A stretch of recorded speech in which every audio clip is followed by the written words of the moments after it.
Hello, I'm Nikki. And I'm Jess. She's the traumatized. And she's the abandoned. And Welcome to our podcast, where we talk about true crime, spooky things, and everything in between. And today we're going to talk about some cults. Really a cult. Because next week we're also going to be talking about a cult. Yes. Because cults are beefy. They're so beefy. I was actually concerned because I was like, oh, I'll write about this small cult, and then it ended up taking me all day to write about it. So I think we're good. There's no small cults here. There's no small cults. And that's why we don't do them at the same time. That's why we break it into 2 episodes. Because cults were like getting to be like 2-hour episodes. I'm like, this is beefy. Anyway, how was your week? Found out what we're having. So exciting. I went and got an ultrasound done. Unfortunately, I ended up fainting during my ultrasound. So you want to hear the full story? Yes. Okay.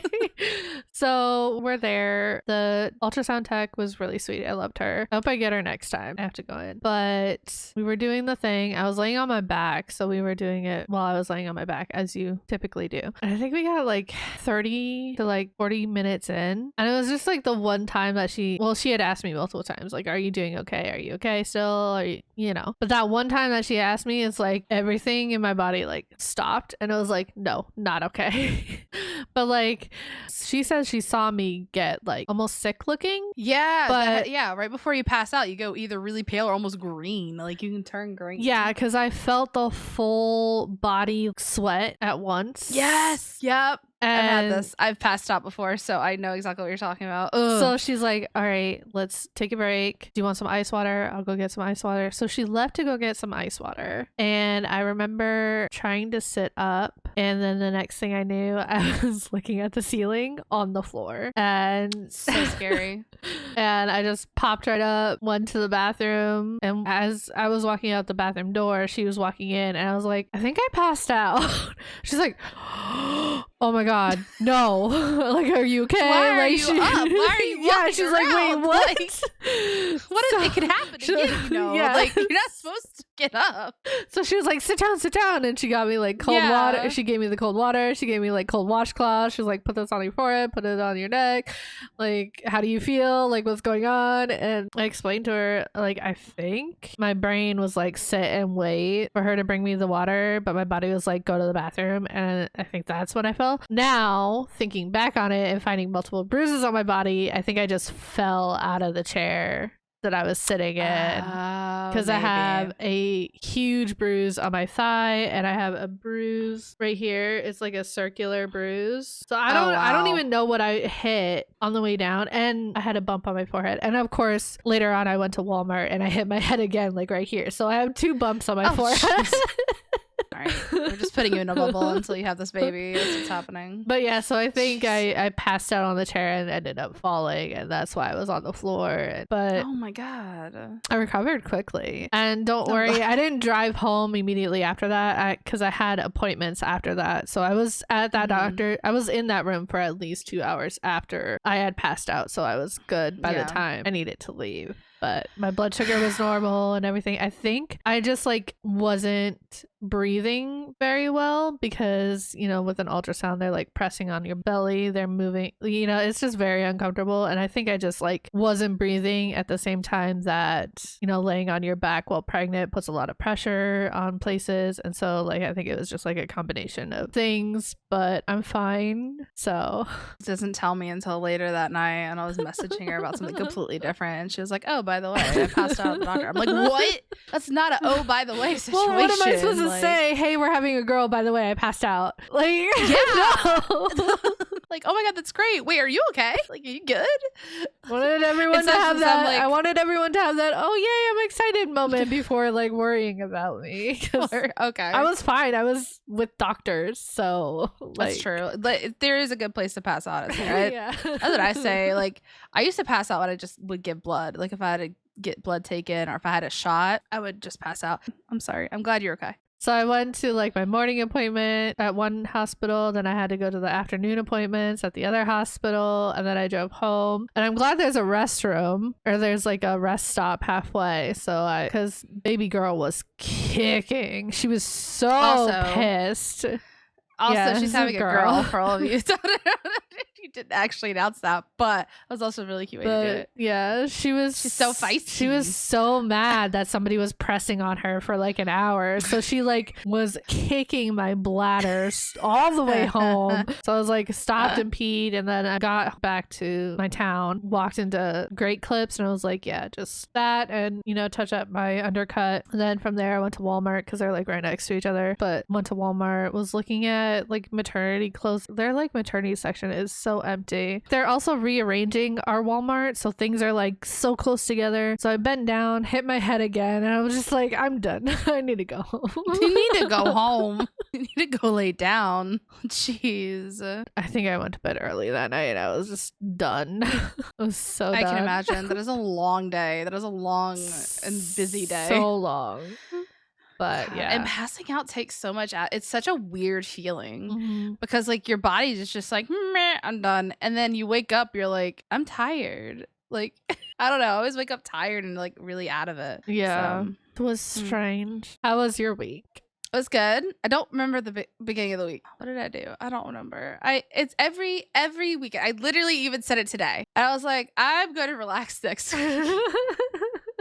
And I said it in front of my grandfather. And he was like, I've said that everyone. I'm like, I know, because like literally my days just fill out, which is great. Like that's amazing. I'm happy that, like I said, I moved down here to be closer to friends and family, and I'm getting a lot of friends and family time. So Thursday I went and saw nephew and sister-in-law. Brother messed up his schedule, so I didn't get to see him, but I got like an hour snuggle time with Lucas on Thursday, so that was great. And then yesterday, I know we talked about it a little bit before podcast, but I just had some family ER stuff where I had to go like stay with my grandmother, and it was just wasn't planned. So I mean, I'm really grateful that if I wasn't here, I don't know what they would have done. Right. So it's one of those things that like even when I was like taking my grandfather home after years at the ER, he was like, I'm so glad you're home. Like I'm so glad you're here. And he was like, and not just for this, because this is the second time it's happened.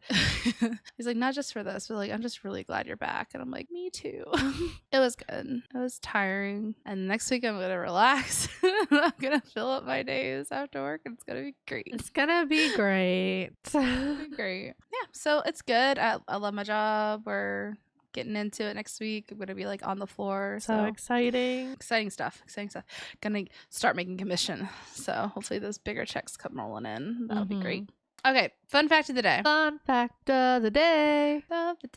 Did you know that even to this day the Titanic's pool still has water in it? I hate you. So dumb.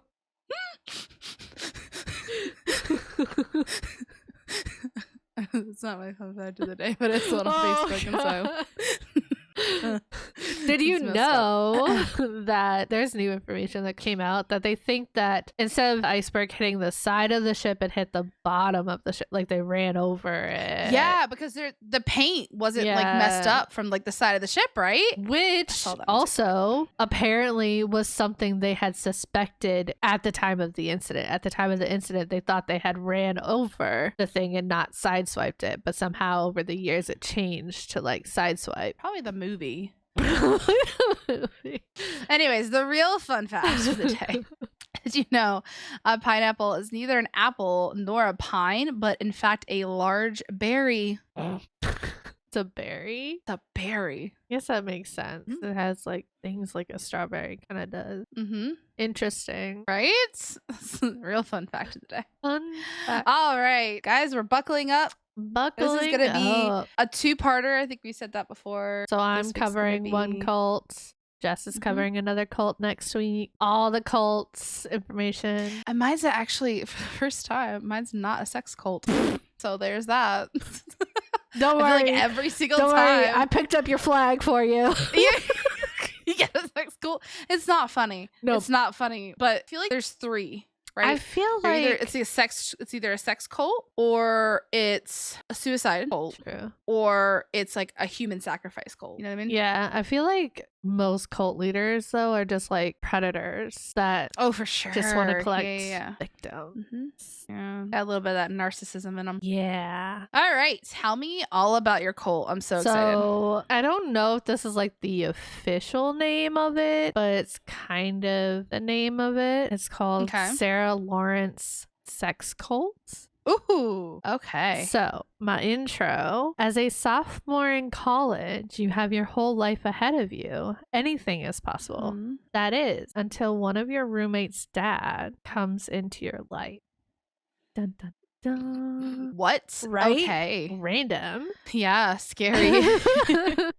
So, Sarah Lawrence College is a private liberal arts college in Yonkers, New York. The students describe Sarah Lawrence as its own little village. Their slogan was, "We're different, so are you." It was a place where the students felt free to be themselves. Okay. So, in 2010, a group of friends decided to move into campus housing together. They were all sophomores. Talia Ray was the oldest of the group, so she was the one who kind of arranged the housing. They moved into Slaugham Woods 9, which was a drab 2-story brick dorm in the middle of campus. It had like a living room, kitchenette, and 8 bedrooms. Okay. So on the top floor was Max, Daniel Levin, Gabe, and Claudia. And in the bottom bedrooms were Juliana, Santos, Isabella, and Talia. This group of housing was somewhat secluded and just all around less supervised on campus. The group of friends were having a normal college experience. They really enjoyed their time together, partying, doing the college thing.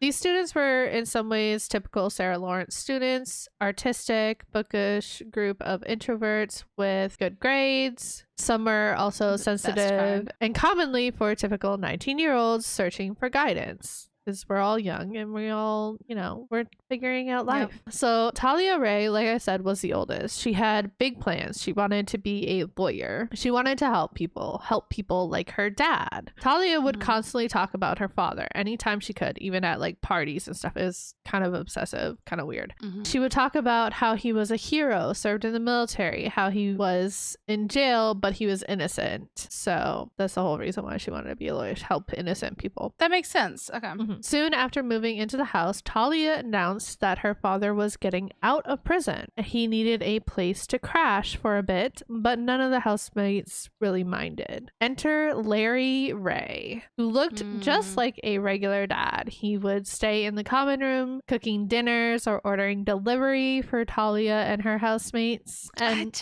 I don't know if that's regular dad material. Like, they're in college. I don't know. And Larry would stay at the house like 4 out of 7 nights for what ended up being an extended period of time. Oh, Larry looks creepy. What are your Larry. vibes? What are the vibes? I cannot look at him in the eye, and I feel like that alone. So Larry would talk for hours and like people would be transfixed. He would tell stories from when he was a Marine and former CIA operative. He would back up these stories with like papers or pictures of him with high-ranking military members. So no. So Larry explained his jail time was because he was a whistleblower and the people that he did this to arranged for him to go to jail as like payback. Larry was of average height and overweight, yet he could be intimidating. He had a clean-shaven head and favored polo shirts cut to make his 50-year-old frame look hulking. He could also be charming. He was a good listener and engaged the group on heady concepts like truth and justice. Some of these students were a receptive audience for Larry. He would also talk about his personal philosophy called Quest for Potential. Quote, "You have a person that you're capable of being, a true self. That person, your potential, is held back or restrained or clouded." End quote. Okay, Keith. This is how you have clarity. Literally Keith from Nixium. Ew. I think these are happening at the same time, right? Because Nixium was around 2000s, 2000? Yeah, this is 2010. It like started like late 1990s and then went on to like yeah. So, but Larry said that he could help identify, articulate, and then process repressed memories, trauma, and abuse. Oh, guys, if anybody ever says that to you and they are not a licensed therapist, run. Literally, they are just trying to get your weakest parts of your life and then use them against you. Like, that's all that is. Like, run. So the first person that Larry began helping was Isabella Pollock. I want to name my daughter Isabella. Can we change her name in the story? You're gonna not want to name your child Isabella. No! So Isabella Pollock was described by her housemates as a social recluse, very shy and always kind of hid behind her hair. So Larry would just be in Isabella's room talking for hours, sometimes all night long. Ew. That December, the night before Isabella was to return home for winter break, Isabella called her mom. Then she handed the phone to Larry, and he told Isabella's mother that Isabella had been sexually abused as a child by a family friend, and that if Isabella were to go home for break, she would commit suicide. Stop. Obviously, Isabella's mother was taken aback. She had been very close to her daughter and never heard her say anything about any kind of assault. Right. But Larry called her a terrible mother. You let this happen to her, Larry told Isabella's mom. Like, in the documentary, this conversation is recorded. And so you hear him literally call her a terrible mother, but you're not that anymore. You just let her, you know, not come home. Oh my gosh. So soon there was a noticeable difference in Isabella. She became more vibrant and confident, according to the roommates. This sudden change made some of the others think that Larry was really a person that could help them. So the next person to have some long talks with Larry was Santos. Ew. This is him now. I don't have a picture of him younger. Interesting. Okay. Santos Rosario, I hope I say that right, sorry to all Spanish speakers, struggled with depression. He also struggled with his family situation. Their family didn't come from much, and his parents were like always working, a typical, I don't know if they're immigrants, but his parents like don't speak English. And for some reason, Santos was convinced that, and this was before Larry even came into the picture, but for some reason he was convinced that his father was like stepping out on his mother like all the time. So he was very like confused. But Santos had this conversation with Larry, and he said that Larry really helped him kind of understand his family dynamic, how his family never paid attention to him, you know, stuff like that. And he felt more confident after that conversation, started walking taller, just having that clarity. Extra. Ew. Okay. Then there was Claudia. Oh boy.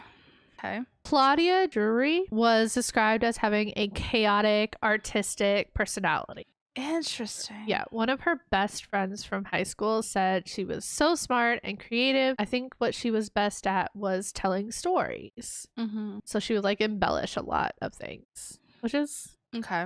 Fine, you know. Claudia was best friends with Raven Juarez, who is kind of important to the story, but she's and Raven was dating one of the other housemates, Dan. Does that make sense? Okay, so yes, okay. There's a lot of names, so trying to always a lot of names with spell it out. Yep. But Okay. Claudia and Raven would actually joke about how weird Larry was in the beginning, and then Larry and Claudia began talking for hours, and soon Claudia was saying weird things she would never say before, things out of character. She even said that she was schizophrenic now. What? Yeah. So he's like diagnosing them to make them almost worse than they are, is kind of the vibe I'm getting. Okay. One by one, the housemates fell under Larry's spell. It would start out as, this is weird. Then, oh, he's not that bad. Then Larry's the best. Then, actually, he's saving my life. To finally, don't speak about Larry that way. He's a really good person. And it would happen extremely quickly, one after the other. It just happened so fast. At this point in time, Dan and Raven were going through a rough time in their relationship. You know what fixes that? Colts. talking to Larry.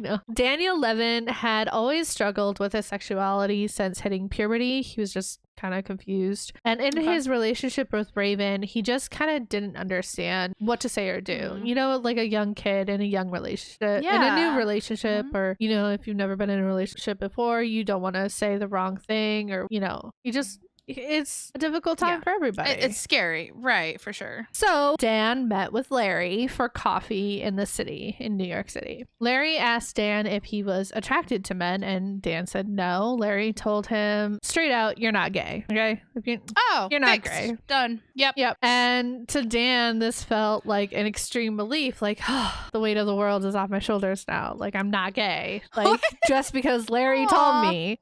That's how that works. As for Raven, Larry told Dan that she was holding him back and that he needs to break up with her. So literally he hops on the phone, calls Raven, you know, and Raven was obviously upset about this, and she knew that Larry was behind it, but like, what can she say to get through to Dan? Like, she can't agree with what Dan is saying because it's not true, but she also can't blame it on Larry because it was like very complicated. Like, after this conversation, Larry and Dan walked around the corner to a waiting limo, and there were the rest of the group sitting waiting. They had been waiting the full 6 hours that Dan and Larry had talked, just sitting in this limo. I don't know, but why exactly. Like, what? Red flag. Also, Larry had offered Dan to stay at his apartment through the summer, so Dan got into the, I say limo in quotation marks because basically he got into the cold. Oh, great. Welcome. Welcome. So the apartment. The 15th floor apartment on 93rd Street was a small one-bedroom apartment that had a small bath and a large living space. Larry and Isabella stayed in the bedroom, while Dan, Santos, and Talia stayed in the living room, while Claudia lived close by. Living in the apartment wasn't all that different from living on campus. There were family meals, movie nights, and self-serious camaraderie that fostered these intense discussions that would drag on all night.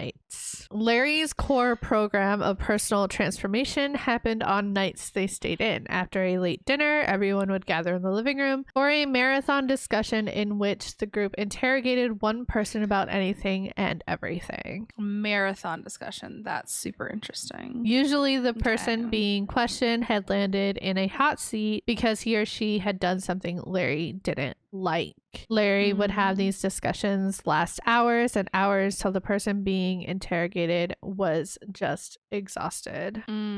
Trivial mistakes such as scratching a pan or breaking a plate were considered intentional manifestations of childhood trauma, and the group section it's just ridiculous. It's so ridiculous. The group session's purpose, Larry explained, was to reveal deep personal truths, because he was all about the truth. He was the truth seeker, whatever, the arbiter of truth, I think one of the kids called him. Oh, great. Okay. These truths would be just implanted memories that Larry would convince them that had happened.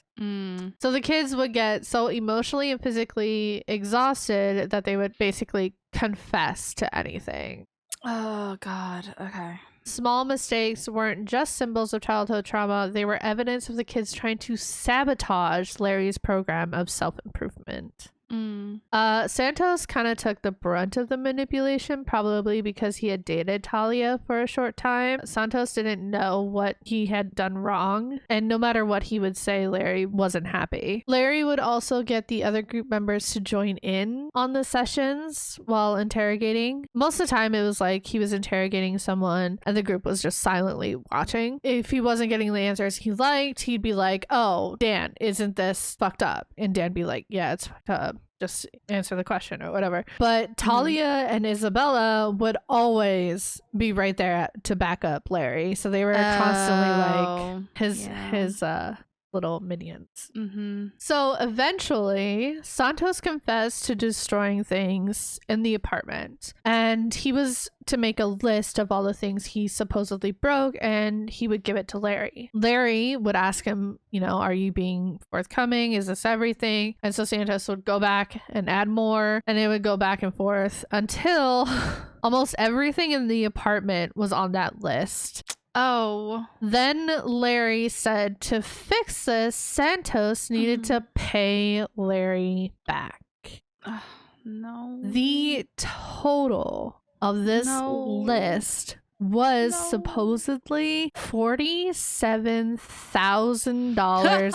So $47,726. Oh, jeez. And that is when Santos began begging everyone he knew for money. He asked his parents, and his mom ended up pawning all of her nice family heirloom jewelry. He would beg his college friends for money, whom he never. College, they don't have money. Yeah, also these are the friends that you stopped talking to once you started talking to Larry. So at this point, asking his college friends, whom he stopped talking to, for thousands of dollars, not just $50 here or there. He was asking for $2,000, Wow. Which college students don't have, like you said. They don't have. Yeah. Oh, that sucks. All right, so now we're swinging back to Daniel, or Dan. Things became more difficult for Daniel when Larry took a deeper interest in his sexual education.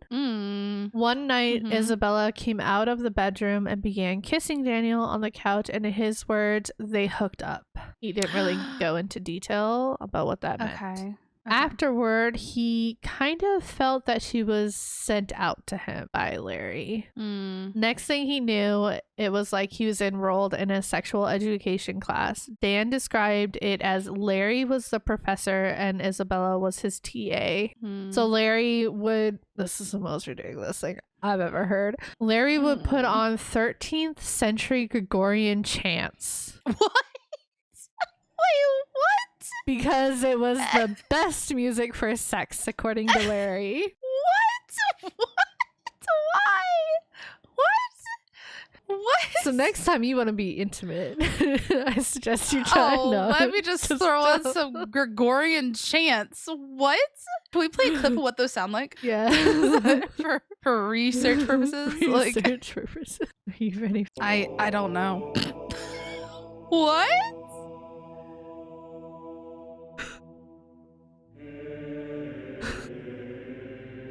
This?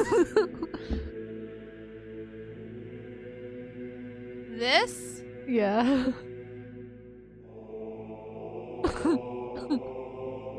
What? What? Stop. Okay, stop. I've had enough. I don't understand. I don't either. So yeah, that's the wow. Sexy music right there, right? Am I right? I mean, yeah. Yeah. Jeez. Anyhow, getting back to seriousness.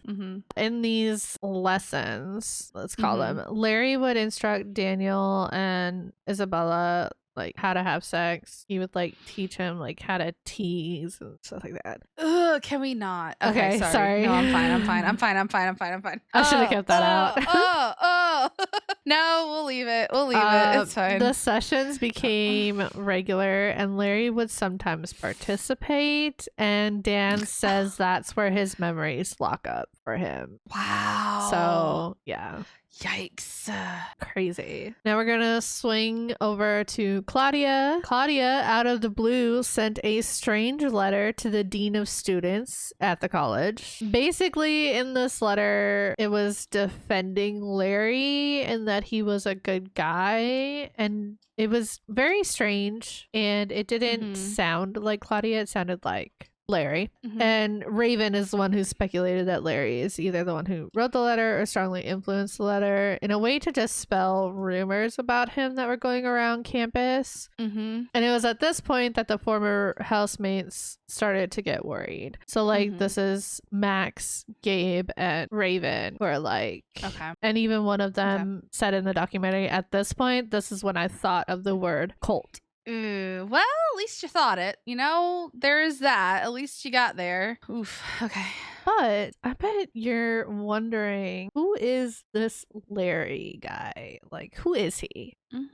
So Larry was born Lawrence Greco, but eventually took his stepfather's last name of Ray. Larry had lived on the blurry edges, both professionally and socially, for most of his adult life. He would talk himself into like social circles of politicians, top military officials, restaurateurs, and business owners. Larry worked on Wall Street in the early 80s, despite not having a college degree. He later became a consultant helping clients in the insurance, construction, finance, and gambling industries. Okay. According to official records, Larry was far from a Marine. Oh, no. In fact, Larry's military service was limited to 19 days. In the Air Force in 1981. So. Oh, good gracious. Not the hero he claims to be. But he hung around many prominent Marine generals, including General Charles Pittman and retired Marine Commandant General James L. Jones. Interesting. Okay. Also, he was not in the CIA. Just throwing that out there. Oh my God. Okay. I mean, I never believed that from the moment somebody said that. Nobody. But like, yeah, no. I doubt you guys People believed who are it. in the CIA don't claim. Don't say to they're be in the CIA. that Yeah. they were in the CIA.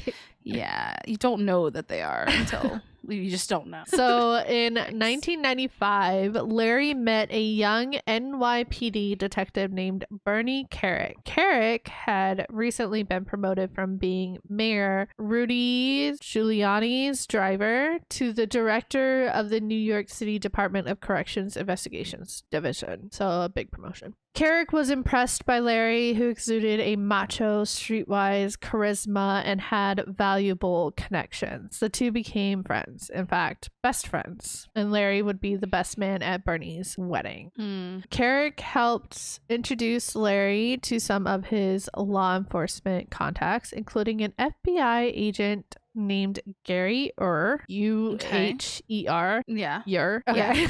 Yeah, so.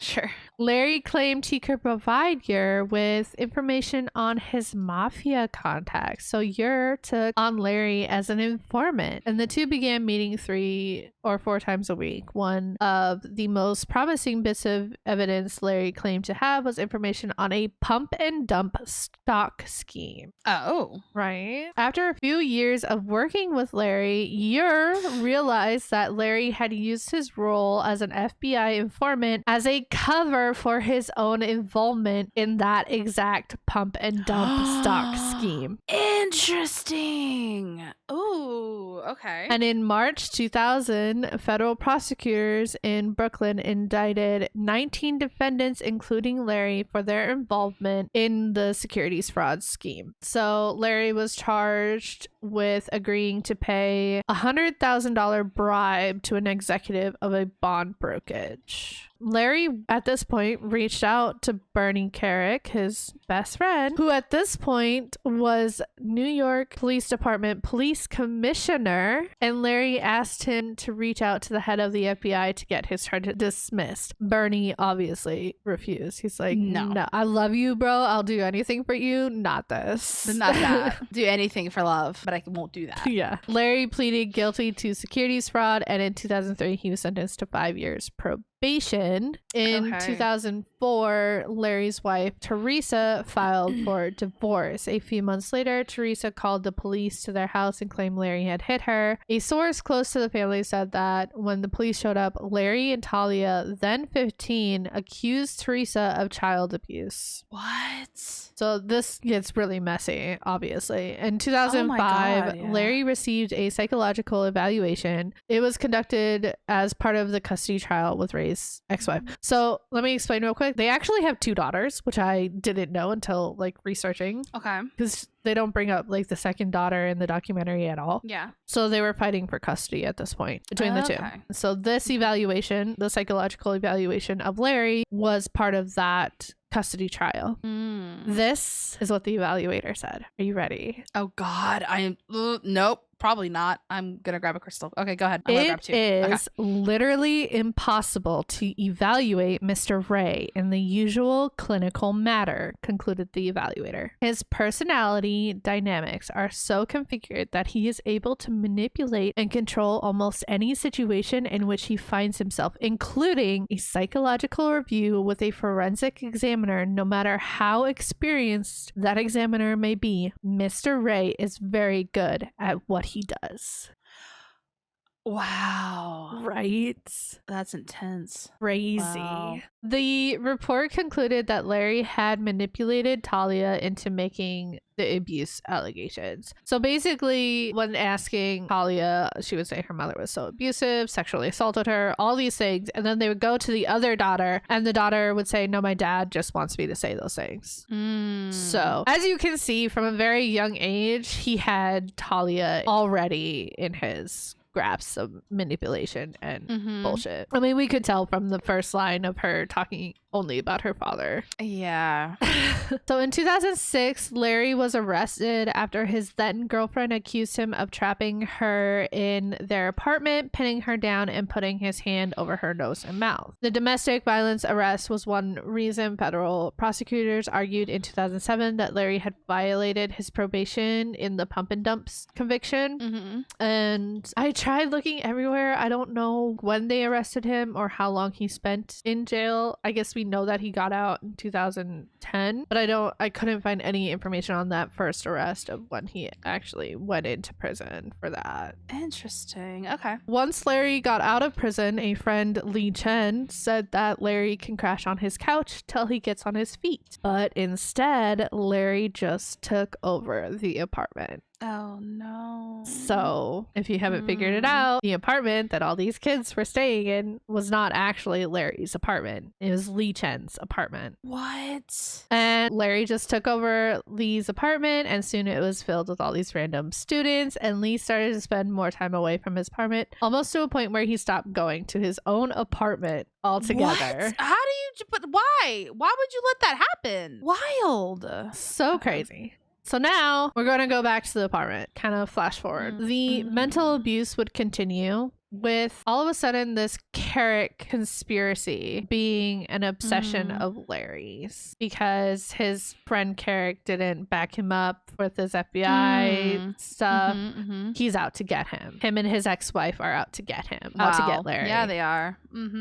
At this point, Santos invited one of his sisters to the apartment. Yelitsa had worked extremely hard to get into college. She was attending Columbia, but was depressed because she kind of had no friends. When she visited, the apartment was packed, obviously full of the students, but she described it as being so full of life. Like all these kids were here, but it was like lively. Then when their older sister Felicia came to visit from LA, they all went out to dinner. Felicia had also worked extremely hard, like her siblings, to get into college. She worked her way into Harvard, then Columbia, and she was in LA for her residency in psychology. Okay? Oh. It was said that Larry and Felicia both fell in love at first sight, and when she went back to LA, they continued a long-distance relationship. I think this family got fucked up the most from Larry. Yeah, I mean... Okay. Yeah. I'll continue. Yeah, keep pushing through. We gotta. This obviously upset Isabella with this new relationship, because Isabella had wanted to be, you know, Larry's person. But Larry would be like, there is no relationship between us, obviously. But we know that they were having a physical relationship. It wasn't long before Larry had convinced Felicia that people were after her as part of the conspiracy. He had convinced her that her parents were in cohorts with Carrick to kill her, and it had become so intense for Felicia that she abandoned her residency program and moved back to New York with Larry, and they quickly began a romantic relationship, often talking about marriage and having children together. The thing is, Isabella went nowhere, so The bed situation was Larry was in the middle and they all slept naked because that's how Larry sleeps. So Felicia would be on one side and Isabella would be on the other side with her hand on his genitals like the entire time. Yeah, gross. Yeah. We should have put trigger warnings at the beginning of this. Trigger warning. There's a lot of weird, gross stuff that happens in this cult. So now in the apartment, in case we need a little refresher, you've got Isabella, Larry, Felicia in the bedroom. I think at this point Talia has moved out, but in the living area you've got Dan, Santos, Claudia, who comes in and out because her parents live like close by, and then Yalitza. Is that everyone? I don't even know at this point. There's so many. They're just all in this tiny New York apartment. Yeah. Insane. Right? Okay. We're going back to Dan. Dan was becoming more exhausted and mentally drained, and he started to have doubts. The whole conspiracy thing didn't make any sense to Dan. He had no idea like what the fuck that was. Right. But he felt it was impossible to leave because how deep he was in. And if you didn't get the picture, Larry had isolated each and every one of these students from their parents. And obviously I didn't really go into it, but the manipulations that Larry would put into these kids' heads were usually that their parents abused them or sexually abused them or what have you. You know, he would put all of these lies into these students' head about their parents, so they couldn't really go to their parents for help. This is gonna get bad real quick. Oh, it's not bad already. Oh no. So then one night an interrogation of Dan turned extremely bad. It turned physical. Larry grabbed Dan's tongue with a pliers and would like yank on it and pull on it. And this video is in the documentary because Larry videoed and recorded most of these interrogations. Okay. So he would have evidence of their confessions because, you know. Oh, great. Yeah, no. That makes sense. He would also beat him with a mallet hammer. You guys know what a mallet hammer is? The one with the thicker and like the rubber end. Gosh, yeah. So it's not necessarily a hammer, but it's still, he was getting hit with a hammer. You could break bones with it still, so. Then, trigger warning, skip 30 seconds. Then he made Dan wrap this homemade rope around his genitals and Larry would twist the rope, tightening it like a garrote. Why? So Dan was alone one night after this. He was just alone in the apartment. Everyone was gone one night randomly. And so he went out to the roof and he was just thinking about everything. You know, what am I doing? What is, you know, and he finally let the thought in that maybe Larry was a bad guy. Maybe. Just maybe. So Dan grabbed his things and left. He went back to campus, picked up extra classes, got 2 jobs. So he legitimately could not have any time for the cult. And he would just ignore all the calls from Larry. So Dan was the first person to leave. He got out. Good for Dan. Thank God somebody did. Larry explained Dan's leaving as Dan gave up. He gave up on being a good person. Unfortunately, gave up being a good person by leaving the cult. Okay, cool. GG's. Right. Unfortunately, after Dan left, things only got worse. Santos wanted to you keep saying it's getting worse. I'm like, I'm pretty sure wrapping a rope around someone's genitals is pretty bad. Like, it is. What do you mean worse? Okay. Cool. All right. Come on then. Bring it on. Santos wanted to leave, but he felt like he was stuck. The students couldn't trust each other at this point. And watching the documentary, you literally see how much their mental states deteriorate in the home videos. It's scary to watch, but you should watch it. Okay. I mean, to be fair, I really do it. Where is it? It's on Hulu. Discovery?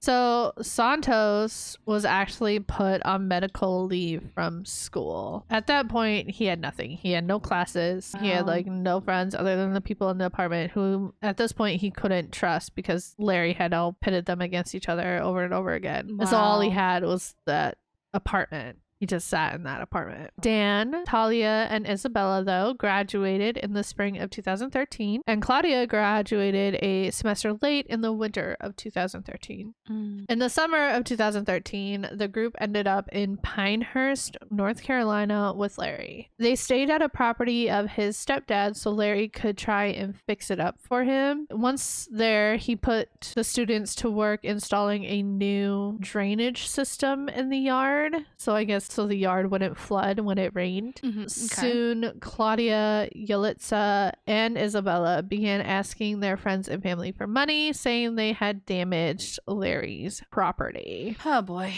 Santos' parents estimate that they had gave Larry more than $200,000 over 3 years. Say that again?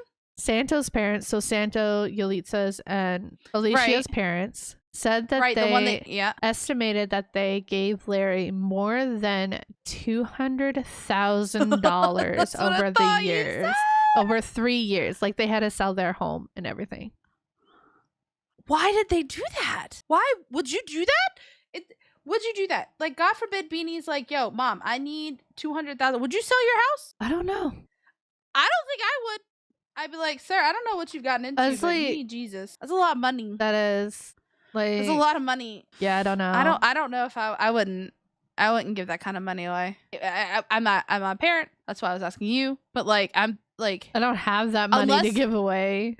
Like, well, you would have to sell your house. That's what I'm saying. And go where? That's the question. I don't know. That's wild. I also don't. Okay. I guess they're in such a desperate space to ask for that money, but I also can't imagine asking for like that amount of money. That much money. That's true. I mean, honestly, I have a hard time asking for like $100. Yeah. Like, $200,000. Like that's insane. That's so much money. Also, like the parents know that this money is going to Larry. Like they know that they're in this cult. Yeah, they like Larry's pattern was to talk to so why wouldn't you cut him off? Because they were your son. They were desperate, I guess. They wanted any contact with them because what Larry did was he would talk to the student, obviously, about their problems and what they need clarity on. And then his next step is to alienate them from their parents. So at this point, you have 3 children and all 3 of your children are not speaking to you. What are you going to do when they come to you and be like, I need this? Do anything, I guess. Yeah. Like that's why I was saying this family got the worst of it because it just tore them apart. It's so sad. But Santos' parents actually went to the NYPD 3 times with their story, but police told them there wasn't much that could be done if their children were over 18. So yeah, because they're adults at that point making their own decisions. At the property, Larry also put a lock on the fridge so they could not eat whenever they wanted. At this point, Larry was not sleeping. He was so drugged up on Adderall like all the time. On top of all of this, Felicia was breaking completely. In case you forgot, Felicia had studied in psychology, and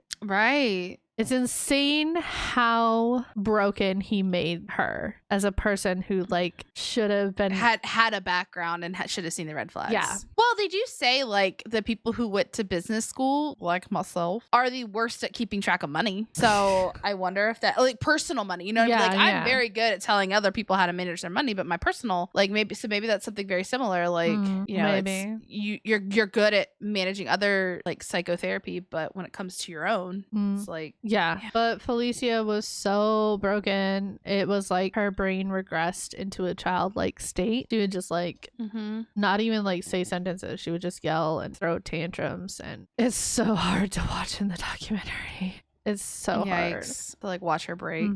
Larry would actually get wounded during this outside work that he was doing, and he wasn't getting better. I mean, in the documentary pictures, it almost looked like poison oak or poison ivy that he would just like, because there was like red splotches on his skin. It wasn't like it wasn't like a sore, like a cut or a sore or something. Was it like hives? Maybe. But because he wasn't getting better, he had to blame someone. Someone was not doing the right things, and so that's why he wasn't healing, and his blame ended up on Yalitza, and he convinced her that she had poisoned Larry, and even convinced her that she had poisoned her sister while she was still in LA. What?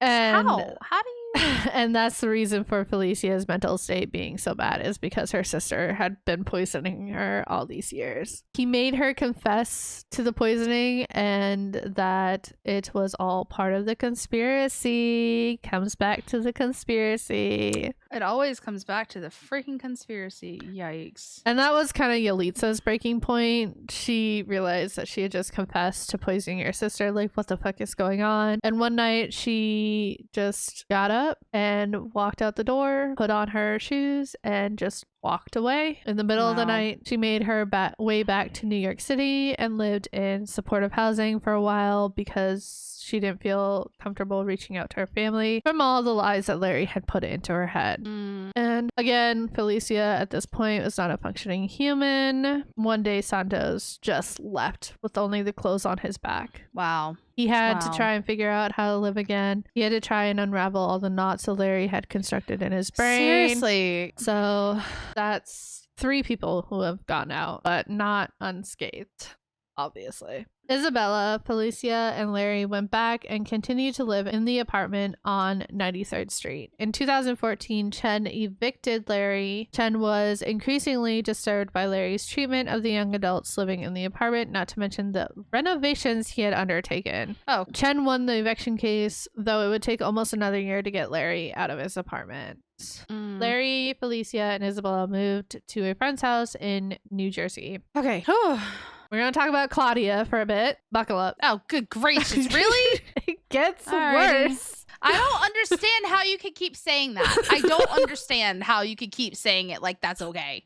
It's not okay. That's why I'm saying it. It's not okay. Okay. All right. Okay. So there was this website set up by Larry. On this website was Claudia's confessions. She also was made to confess to poisoning Larry, poisoning people in the group, poisoning former classmates of hers while she was in school. And like the students found this website and they're like, wait, did Claudia really poison me? No, we would be sick if she had poisoned us. She didn't poison us. I mean, the students like commented on the video of her so-called confession. You can tell she's in distress. You can tell that what she's saying is not the truth. Yeah. Claudia was under the belief that she owed Larry for damaging his property from when they were in North Carolina and for the poisoning. So this website was used to control Claudia and basically blackmail her into, you owe me money. So figure it out. Okay.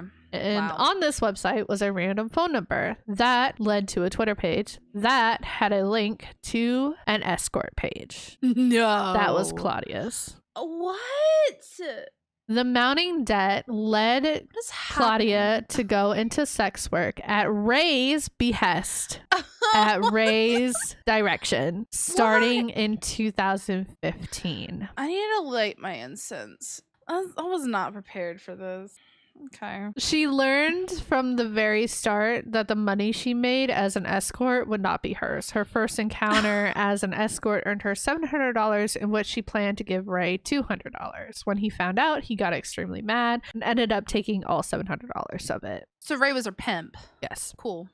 It would be 4 years that she worked as an escort. Early on, she'd see up to 5 clients a day. By the end of 2017 through 2018, with her prices higher, she saw 2 or 3 clients a day. Worked 7 days a week, including holidays and her birthday. In her most profitable year, she would make $10,000 in a bad week and $50,000 in a good week. Isabella would help Larry by doing pickups of the money from Claudia, and she would also took extremely detailed notes of the money Claudia made. So that's how we know how much money. So Claudia didn't get to keep any of it.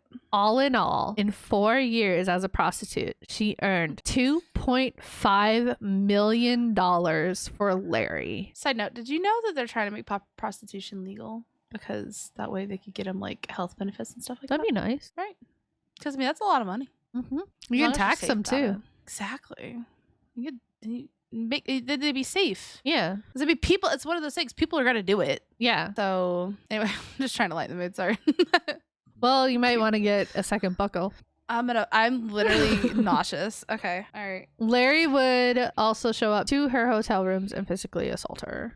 She got close to some of her clients, including one who she confided in. She told him Ray was trying to blackmail her and him by creating a website with her poisoning confession on it and the page from her journal that mentioned her client's name. When Ray learned that Claudia told that client about the website, he burst into her hotel room at the Gregory at 8 p.m. Trigger warning. You need to skip ahead. Skip ahead. But here we go. You've had a lot of these today. Yeah. Yikes. Okay. He had her stripped, and for the next 7 hours, he tortured her while Isabella recorded it. What follows are court-based descriptions of the physical and psychological abuse. He threatened to waterboard her. At one point, he moved the chair with Claudia bound to it in front of the air conditioner and turned it on full blast, then poured cold water on her body, dropping her body temperature rapidly, so she began to feel woozy. Larry then placed a bag over Claudia's head repeatedly for long stretches, suffocating her. Ray also held a pillow over her face to suffocate her and put a leash and collar around her neck and wrenched on it to choke her. He dumped out her purse and found a pair of scissors that were a gift from one of her clients, then chopped away at her hair. When they left at 3 a.m, Claudia cleaned up the room and went to bed. The next day, she woke up and began seeing clients. The message had been delivered. She wouldn't contact that client again, and she kept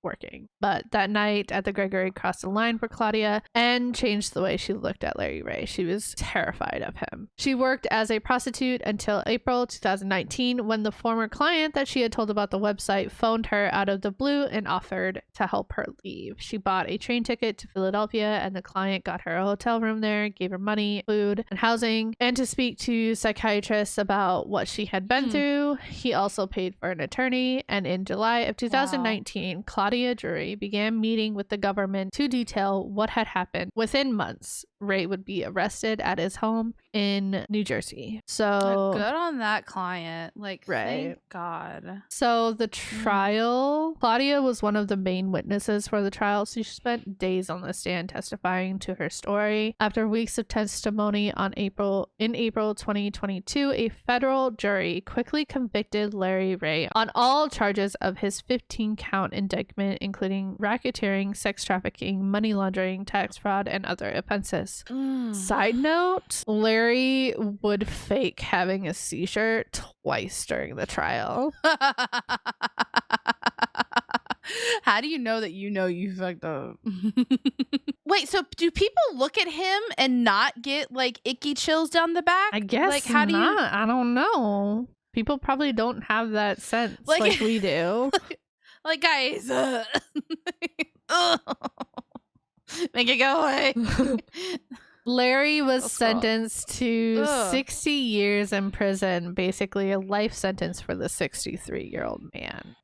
Isabella was also charged as an accomplice after holding out the longest in support of Larry. Again, you need to watch the documentary. I will. So insane. I'm 1,000% gonna watch it. She finally took a plea deal. She pled guilty to money laundering and publicly condemned Larry for the first time. She was sentenced to 4.5 years in federal prison. Deserved. Because she recorded, right? Yeah. She like, I understand she was a victim, but at the same time, there comes the whole to thing a when point. When we talk about NXIVM, how the people under Keith, especially who's the Claire was it Claire Brofman or I don't know, one of the girls who's the actress in Smallville was like all about Keith and like would hold people down while they got branded and stuff like that, and was like all about it. And you're like, on one hand you're like, well, she's a victim, but on the other hand, like, you have to jumped in head first because like Isabel, same thing. She was always there with notes, taking notes during these confessions, interrogations, recordings, and she was doing the recording. She was like his right hand woman, and get fucked. Yeah. Okay. That's my story of a college sex cult. A random dad comes and just steals all the children. So wild. Okay. All right. I hope you guys enjoyed that as much as I did. That's it for this episode. Jesus, it's usually me just destroying you. It's when you tell the stories that flip it, I'm just not prepared for at all. Anyway, if you enjoyed this podcast, Please enjoy the podcast.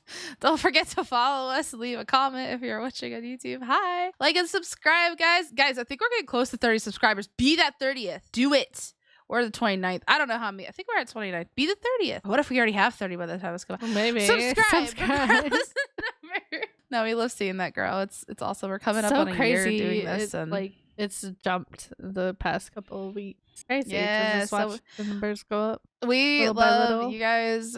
We love doing it. It's definitely like a passion project, I think, for both of us. So we'll see you, new friends. You can also find us on Twitter, Instagram, and TikTok with our username at TTATA Podcast. And in the bio of all of our social media is our link tree. And in our link tree is our email. If you have any questions, comments, concerns, topic ideas, hit us up. Let us know. Always open for inspiration.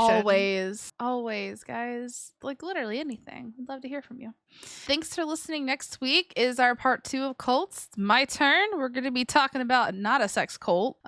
Nikki took that, ran with it this week. I mean, mine's not happy. I mean, they describe it as a sex cult, but it was really just Dan and Claudia that he abused, and it is Isabella, I guess. Isabella, I think. Yeah, but like you don't really. There could have been more, but those are just the 2 we know of. Yeah. But yeah, next week is going to be my story. I had never heard of this cult before. I mean, it's interesting because some of these cults I've just never heard of. And I'm like, oh, this is a thing. I had to put a little twist on it. I've tried to pick up some of the, like how you do like a theatrical beginning. Yeah. Like I'm trying to do that. So tune in next week. Hope you like it. Yeah. And with this, we're going to be leaving you with this inspirational quote. Inspire us after destroying us. You'll never know who you are unless you shed who you pretend to be. By Veronica Tagaleva. I hope I say that right. That's the last name. Well, that's so good. Yeah, because I mean, I feel like in general, and it could be like I don't know if it's a woman thing, but I feel like there's a certain expectation that's set on you throughout life on how you're supposed to be and what you need to be and what you could pretend to be. And it's so freeing when you just say screw it and just like who you are, and it's such a freeing experience. So do it. Do it. Do it. All right. We'll see you next week. Okay. Bye.